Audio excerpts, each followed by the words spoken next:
스스로를 가장 깊이 상처 입히는 사람은 남이 아닙니다. 사람은 가장 오랫동안 가장 가까운 자리에서 자기 자신을 해칩니다. 그리고 그 상처는 누구도 알아채지 못합니다. 심지어 본인도. 사람에게는 두 가지 종류의 적이 있습니다. 밖에서 오는 적과 안에서 자라는 적. 밖에서 오는 적은 싸울 수 있습니다. 그러나 안에서 자라는 적은 싸우는 방법조차 알기 어렵습니다. 왜냐하면 그 적은 자기 자신이기 때문입니다. 스스로를 존중하지 않는 삶은 소리 없이 시작됩니다. 어느 날 갑자기 무너지는 것이 아닙니다. 아주 조금씩 자기 자신을 낮추는 습관이 쌓이고 쌓여 어느 순간 자기 자신이 사라진 자리만 남게 됩니다. 나이가 들수록 이상한 감정을 느끼는 사람들이 있습니다. 분명히 살아왔는데 무언가 텅 빈 느낌, 열심히 살았는데 내가 어디 있는지 모르겠는 느낌. 이것은 실패의 감정이 아닙니다.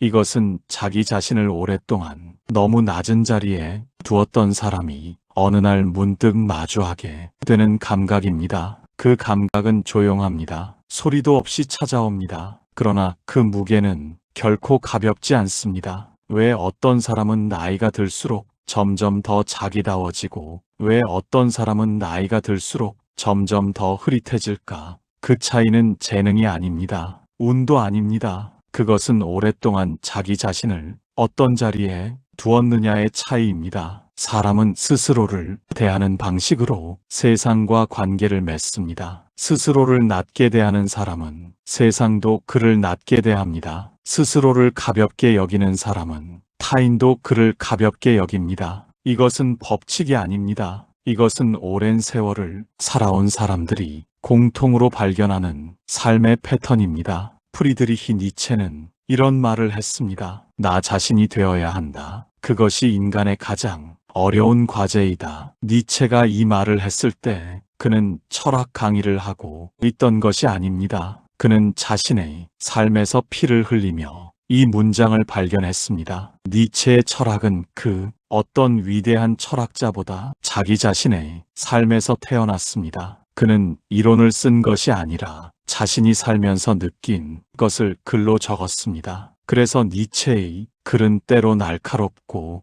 때로 슬프고 때로 처절합니다. 니체는 자기 자신을 존중하는 것이 철학의 출발점이라고 믿었습니다. 남의 기준에 자신을 맞추는 순간 철학은 시작도 하기 전에 끝난다고 생각했습니다. 그래서 니체의 철학은 언제나 스스로에게 묻는 것에서 시작합니다. 나는 누구인가? 나는 무엇을 원하는가? 나는 어떤 삶을 살고 싶은가? 62세 박순례 씨의 이야기입니다. 박순례 씨는 평생 가족을 위해 살았습니다. 아이들이 필요한 것을 먼저 챙기고 남편이 원하는 것을 먼저 생각하고 자신이 먹고 싶은 것, 자신이 가고 싶은 곳, 자신이 하고 싶은 말은 항상 나중으로 미뤘습니다. 처음에는 그것이 사랑이라고 생각했습니다. 희생이 가족을 행복하게 만든다고 믿었습니다. 그러나 어느 날 명절이 지나고 집안이 조용해진 저녁 박순례 씨는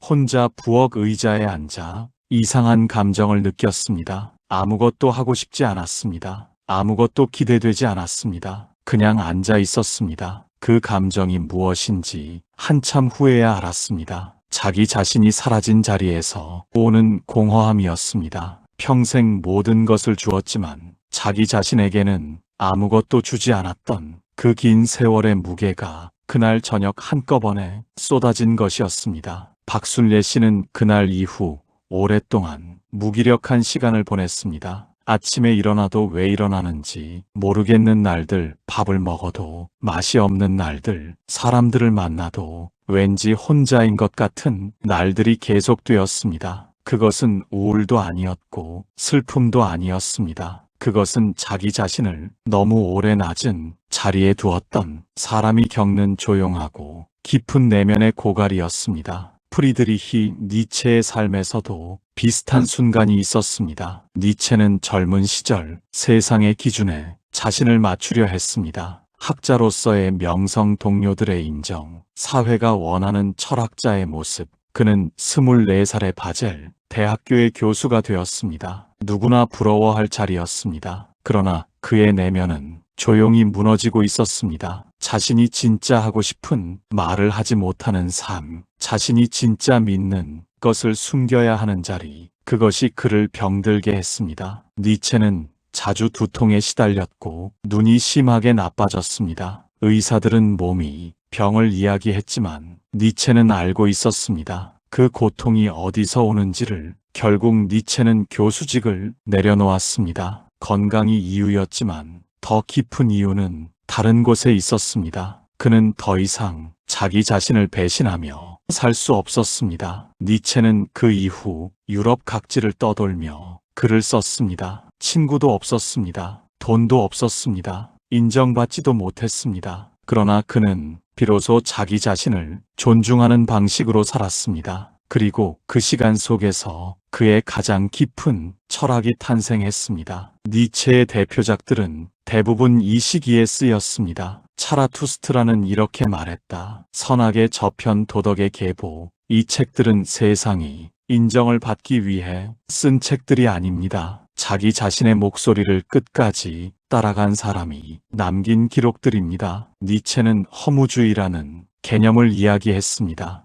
허무주의는 삶의 의미가 없다고 느끼는 감각입니다. 그런데 니체가 발견한 것이 있습니다. 허무주의는 세상이 만드는 것이 아니라는 것입니다. 허무주의는 자기 자신을 오랫동안 부정한 사람이 스스로 만들어낸 감각입니다. 자신의 욕망을 억누르고 자신의 생각을 숨기고 자신의 가치를 낮추고 그렇게 오래 살다 보면 어느 순간 삶이 텅 비게 됩니다. 그런데 여기서 많은 사람들이 놓치는 사실이 하나 있습니다. 허무함은 삶이 어렵기 때문에 오는 것이 아닙니다. 허무함은 자기 자신과 멀어졌을 때 오는 것입니다. 사람은 힘든 삶을 살면서도 충만할 수 있습니다. 그 힘듦이 자기 자신의 선택에서 온 것이라면, 그 힘듦이 자기 자신의 가치를 향한 것이라면 그 힘듦은 사람을 무너뜨리지 않습니다. 오히려 그 반대입니다. 편안한 삶을 살면서도 텅 빌 수 있습니다. 그 편안함이 자기 자신을 외면하는 대가로 얻어진 것이라면 그 편안함은 사람을 서서히 지워버립니다. 니체는 이것을 노예, 도덕이라고 불렀습니다. 자기 자신의 힘을 포기하고 타인의 기준에 맞추어 사는 삶, 그 삶은 겉으로는 안전해 보이지만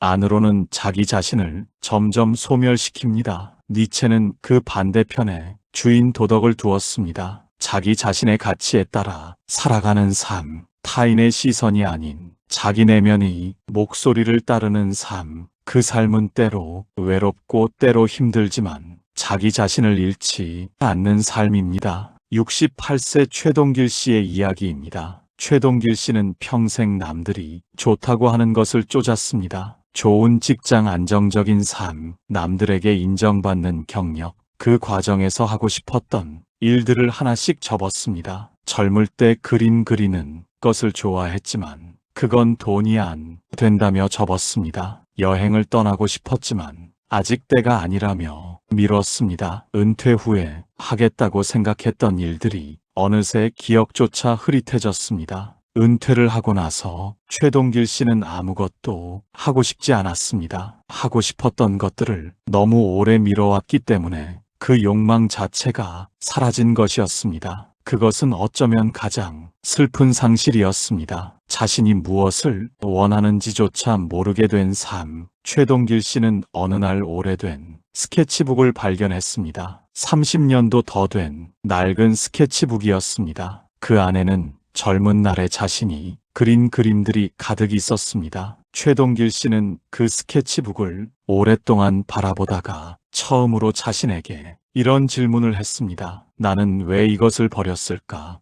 그 질문의 답이 무서웠습니다. 남들이 이상하게 볼까 봐서였습니다. 남들에게 인정받지 못할까 봐서였습니다. 그 두려움이 30년 동안 자신을 지배해왔다는 것이 그날 처음으로 분명하게 보였습니다. 자기 자신을 존중한다는 것이 자기 멋대로 산다는 뜻이 아닙니다. 타인을 무시하거나 이기적으로 행동한다는 뜻도 아닙니다. 니체가 말한 자기 존중은 훨씬 더 조용하고 훨씬 더 단단한 것이었습니다. 니체는 힘의 의지라는 개념을 이야기했습니다. 많은 사람들이 이것을 권력욕이나 지배욕으로 오해합니다. 그러나 니체가 말한 힘의 의지는 타인을 지배하려는 욕망이 아닙니다. 그것은 자기 자신을 넘어서려는 의지입니다. 어제의 나보다 오늘의 내가 더 나다운 삶을 사는 것, 두려움에 굴복했던 자리에서 한 발짝 더 나아가는 것,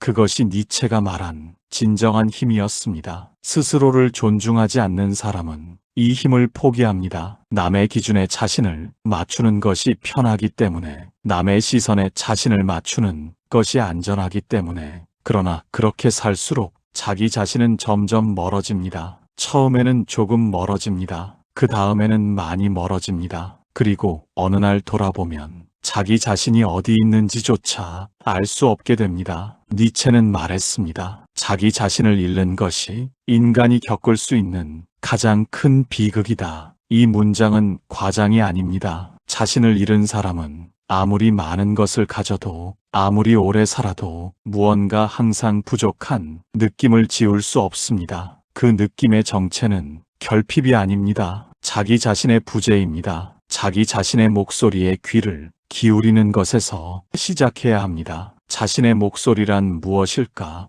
그것은 남이 뭐라 해도 마음속 어딘가에서 계속 올라오는 감각입니다. 이것은 아니다라는 느낌, 이게 내가 원하는 게 맞을까라는 의심, 저 사람이 나를 저렇게 대해도 되는 걸까라는 물음, 스스로를 존중하는 사람은 이 목소리를 무시하지 않습니다. 불편하더라도 두렵더라도 그 목소리를 따라갑니다. 스스로를 존중하지 않는 사람은 이 목소리를 계속 눌러버립니다. 편안하기 위해, 안전하기 위해, 인정받기 위해. 그런데 눌린 목소리는 사라지지 않습니다. 더 깊은 곳으로 가라앉을 뿐입니다. 그리고 더 깊이 가라앉은 목소리는 언젠가 반드시 다른 방식으로 올라옵니다. 공허함으로, 무기력함으로, 이유 없는 슬픔으로. 65세 이순자 씨는 어느 날 오랫동안 가지 못했던 산에 올랐습니다. 혼자였습니다. 정상에 오르지는 못했습니다. 중간쯤에서 걸음을 멈추고 아래를 내려다보았습니다. 그 순간 이유를 알 수 없는 눈물이 났습니다. 나중에 이순자 씨는 이렇게 생각했습니다. 그 눈물은 슬픔이 아니었다. 오랫동안 잊고 있던 나 자신이 잠깐 돌아온 것 같았다. 자기 자신이 돌아오는 순간은 이렇게 조용합니다. 거창하지 않습니다. 드라마틱하지 않습니다. 그저 어느 저녁 창밖을 바라보다가, 그저 어느 아침 혼자 차 한 잔을 마시다가 마음 깊은 곳에서 오랫동안 기다리던 무언가가 살며시 문을 두드립니다. 그것이 자기 자신입니다. 니체는 이 순간을 위해 살았습니다. 자기 자신이 돌아오는 그 고요한 순간, 그 순간이 인간이 살아가면서 경험할 수 있는 가장 깊은 자유라고 믿었습니다. 그래서 니체는 말했습니다. 위대한 것은 늘 폭풍 속에서 태어난다. 이 말은 고통을 찬양하는 것이 아닙니다. 자기 자신을 지키며 사는 것이 때로는 폭풍처럼 어렵고, 그러나 그 어려움을 견딘 사람에게 비로소 자기 자신이 돌아온다는 뜻입니다. 스스로를 존중한다는 것은 완벽해진다는 것이 아닙니다. 더 강해진다는 것도 아닙니다. 그것은 오늘 이 순간 자신의 감정을 부정하지 않고, 자신의 욕망을 숨기지 않고, 자신을 가장 낮은 자리에 두지 않는 그 작은 선택들의 연속입니다. 그리고 그 선택들이 쌓일 때 사람은 나이가 들수록 더 자기답게 살 수 있습니다. 더 편안해집니다. 더 단단해집니다. 더 고요해집니다. 스스로를 존중하지 않는 삶이 말로는 극적이지 않습니다. 갑자기 무너지지 않습니다. 그저 서서히 자기 자신이 희미해집니다. 그러다 어느 날 거울 속 얼굴이 낯설게 느껴지는 순간이 옵니다. 내가 원하는 것이 무엇인지, 내가 소중히 여기는 것이 무엇인지, 내가 어떤 사람인지 아무것도 떠오르지 않는 그 순간이 자기 존중을 잃은 사람의 말로입니다. 그 순간은 실패의 순간이 아닙니다. 그 순간은 오래 억눌려 있던 자기 자신이 마지막으로 신호를 보내는 순간입니다. 그 신호를 들을 수 있다면 아직 늦지 않았습니다. 나이가 몇이든 얼마나 오래 자기 자신을 낮은 곳에 두었든 자기 자신으로 돌아오는 길은 언제나 열려 있습니다. 그 길은 거창한 변화에서 시작하지 않습니다. 오늘 하루 단 하나의 작은 선택에서 시작합니다. 오늘 먹고 싶은 것을 먹는 것,